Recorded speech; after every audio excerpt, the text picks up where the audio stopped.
just ain't got time for answers. The Thunder brothers didn't make it. They never saw what it was like beyond the walls. Nordy, the bird boy, didn't make it.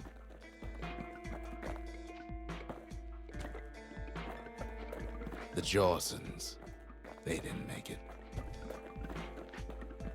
Grady Sr., Grady Jr., they didn't make it. But him, he survived. Kid finds proof enough that man ain't from around here.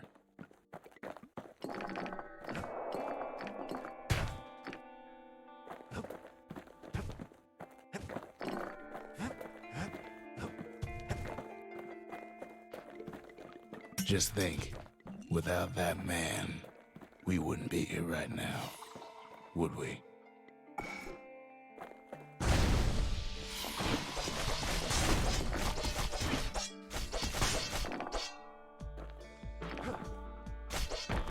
Kid does what he has to do. What do you say to a man who's seen too much? Kid hasn't a clue, but he says this: we have to go. Please.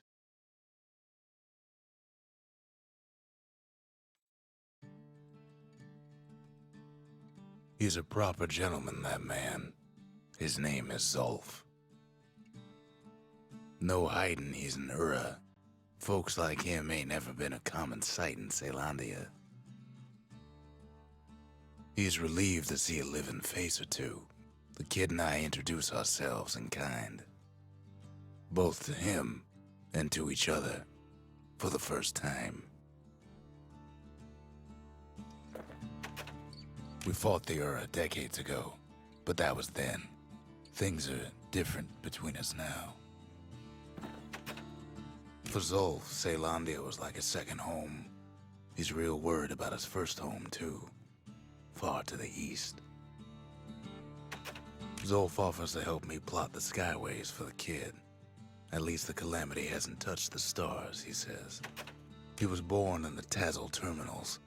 The Ura sent him on a mission of peace to our city, and he's lived here ever since. The cores, they remember. That's why this place is coming together. That's why things are gonna be all right. Well, look what we have here. The lost and found. Here, kid takes fragments of the old world and makes them whole again. All it takes is some fragments, and the Bastion makes it good as new.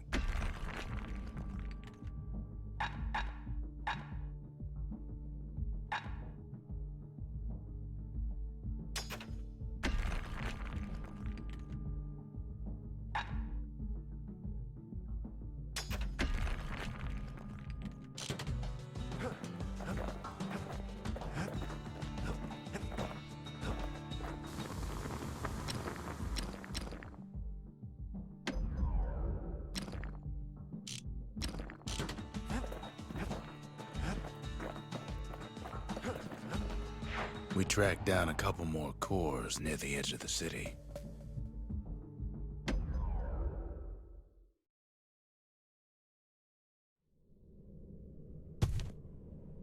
No use praying to the gods these days. No time for it either.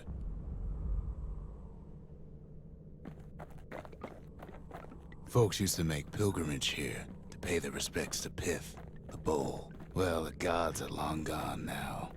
And the Orchard Core is long gone too.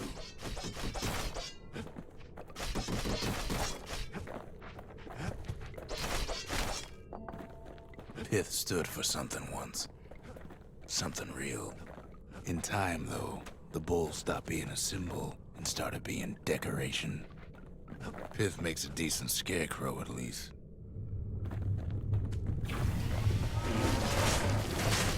Then Pith lights up like a rodeo. Must have been guarding that shrine. So what'll it be? Invoke the gods, or tell them off?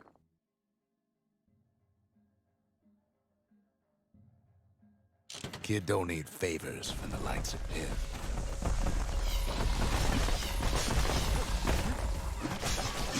Well, if the gods are alive, they must be plenty sore.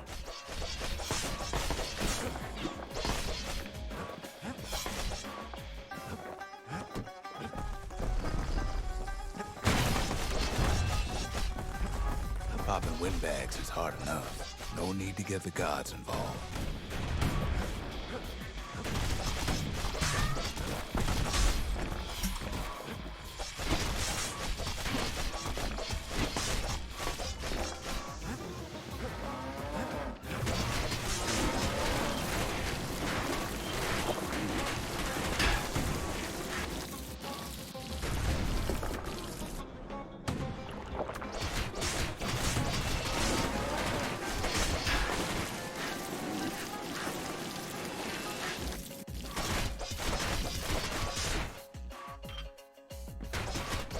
Things might have gone worse if Kid tampered with that shrine.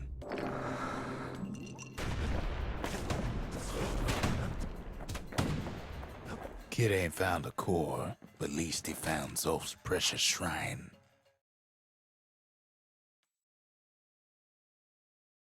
Now we can build a shrine of our own, though I got some alternatives in mind.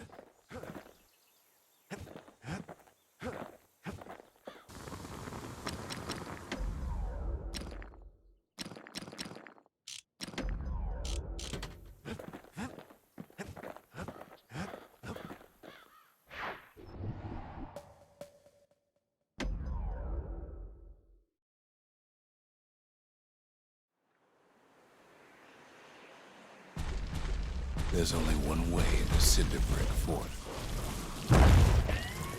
The hard way.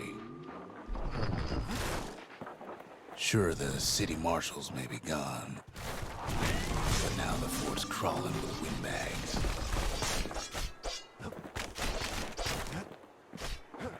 The Calamity was mercy, normal folks. The windbags ain't so lucky. Well, windbags young and old keep fighting for the fort. At least the marshals left the kid a parting gift.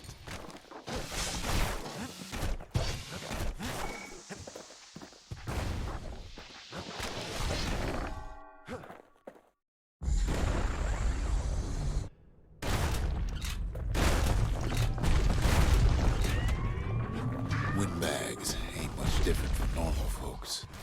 All they want's a warm place to stay and a decent meal.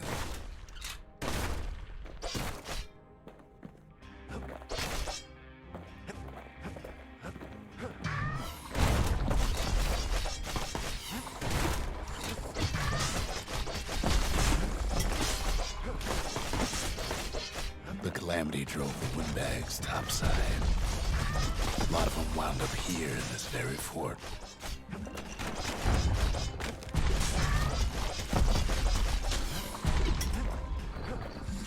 Could have been minding the business underground like in the old days.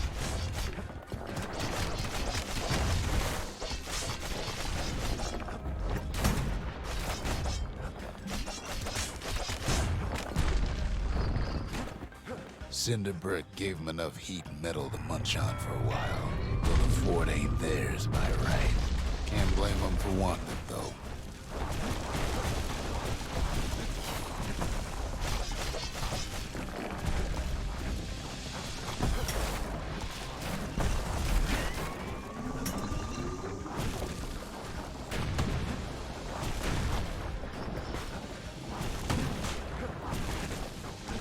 Kid's stash of grenades is there for him if things get even worse.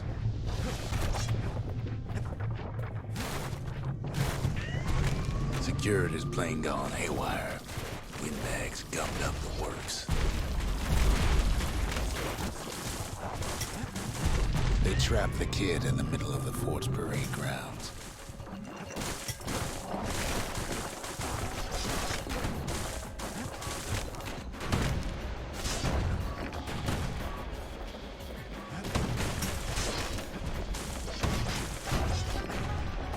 Then they bring out Glutus and Glandon and all their scumbag uncles.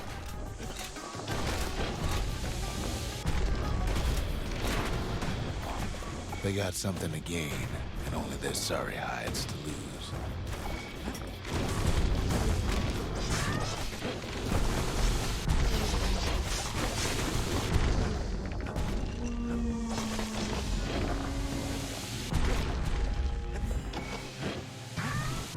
Kid takes down Glutus, or maybe it was Glandon.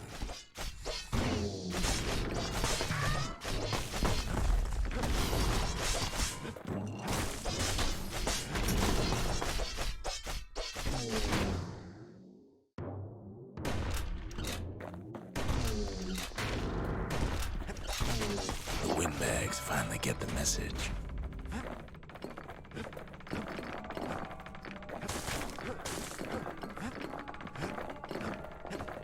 The Skyway's a welcome sight after all that.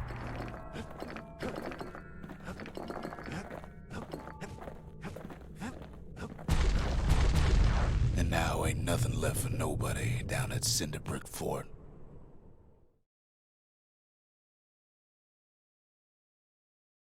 Kid shows up just as Zulf's telling me about his own journey to the city. Zulf's travels ain't much compared to what the kids had to go through for all this.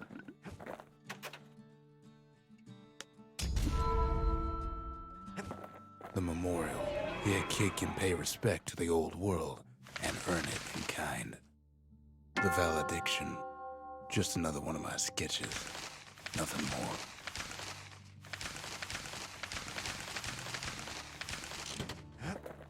Words can't express what happened, but they're all I got. The marshals seem like good men, he says. They treated him with dignity. Zulf brought his antique smoking pipe all the way from the terminals.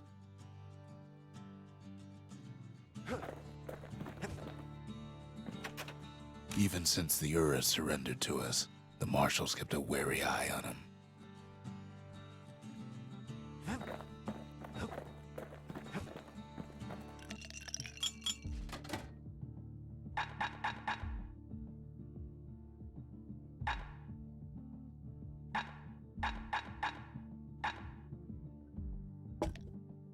If you're feeling low, count on the buttery flavor of our own Bastion bourbon.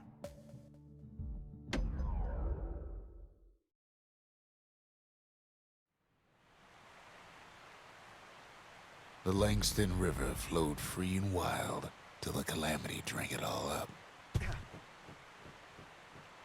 Maybe all that water just grew wings and flew off.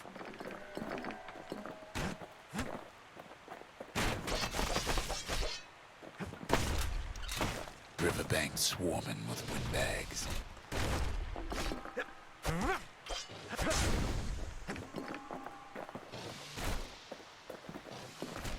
They're so bent on finding the core, they hardly notice the kid. Lucky for him, a certain famous ferry barge is still afloat.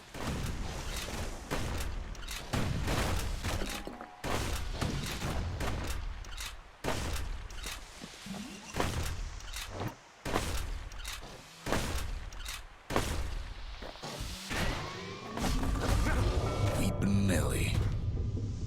She sends some squirts crying home as she leaves port.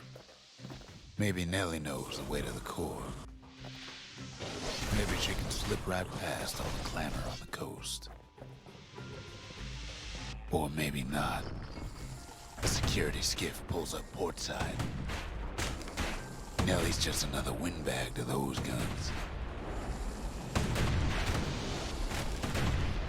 Just then, the windbags notice who she's sailing with. They're pretty steamed about what happened at Cinderbrick.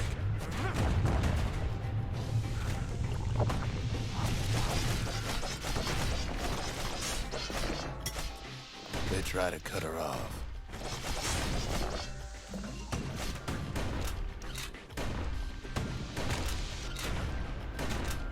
They try to slow her down.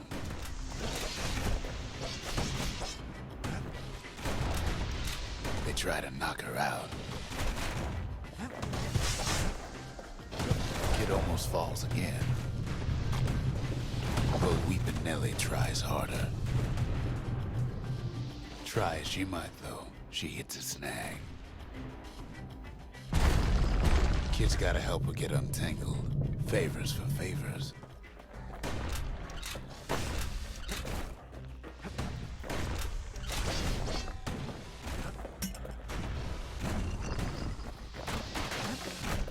At least she picked a good spot for a break, 'cause the core's right there.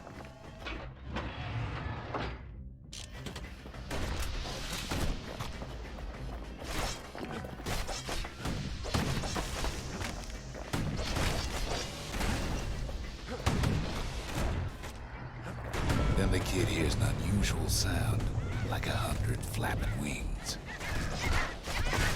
They had their own eyes on the core. But why?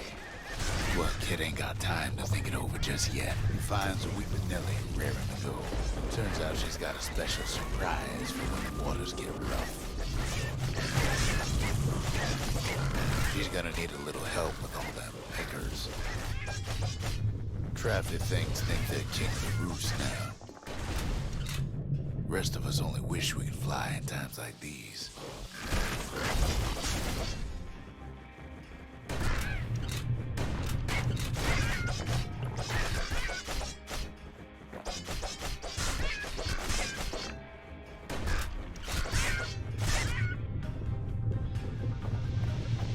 Security skiffs keep on coming, starboard side. Don't seem to care what they shoot, as long as they hit something.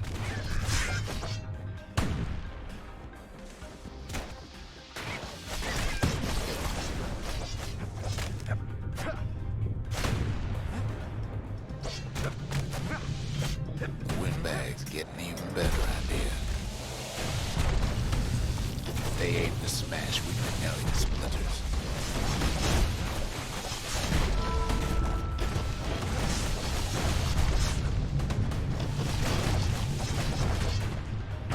Well, it all proves too much for poor Nelly.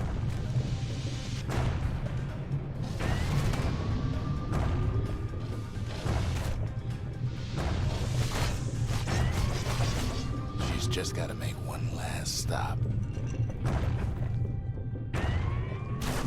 With her last breath, Nelly gets the kid to solid ground.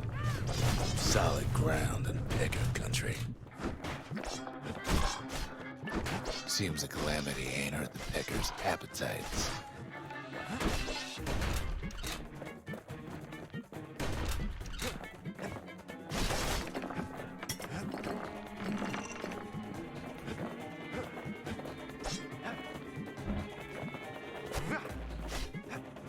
They want that core real bad. Might be they want it just as bad as a kid.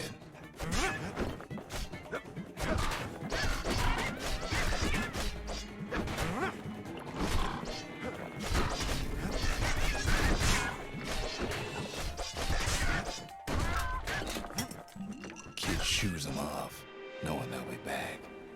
Know how many times kid nearly fell off the barge back there? 4 times.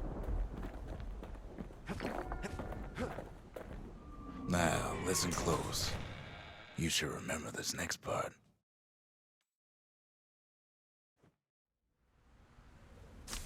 Why go to Prosper Bluff?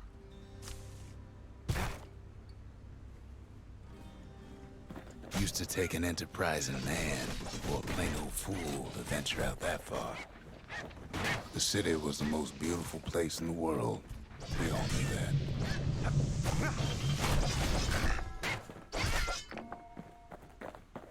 But on the other hand, some folks just yearn to see the things they're told they can't. And that's why you go to Prosper Bluff, ain't it?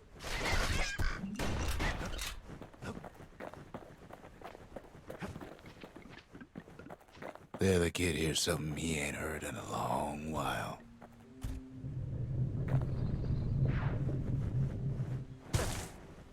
How's it go again?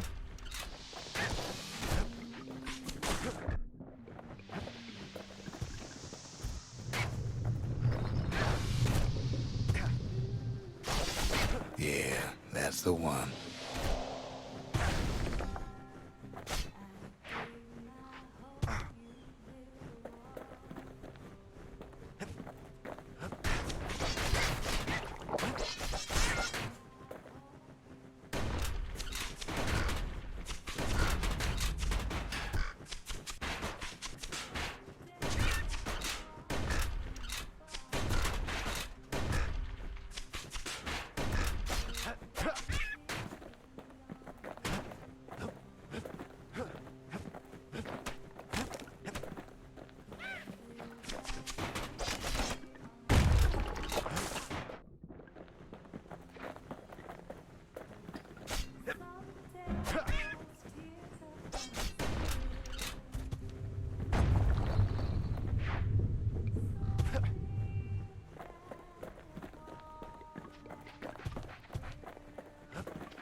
Well, no point explaining what happens next, right? Suffice it to say, kid ain't coming home empty-handed. And besides, it's like the song goes.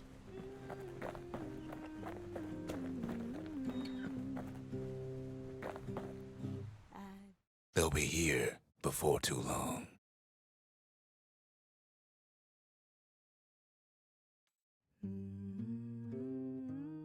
We darn near celebrated when the kid got back, didn't we?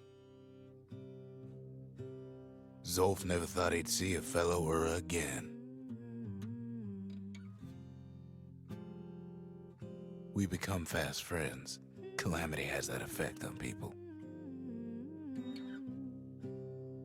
But there was more to be done.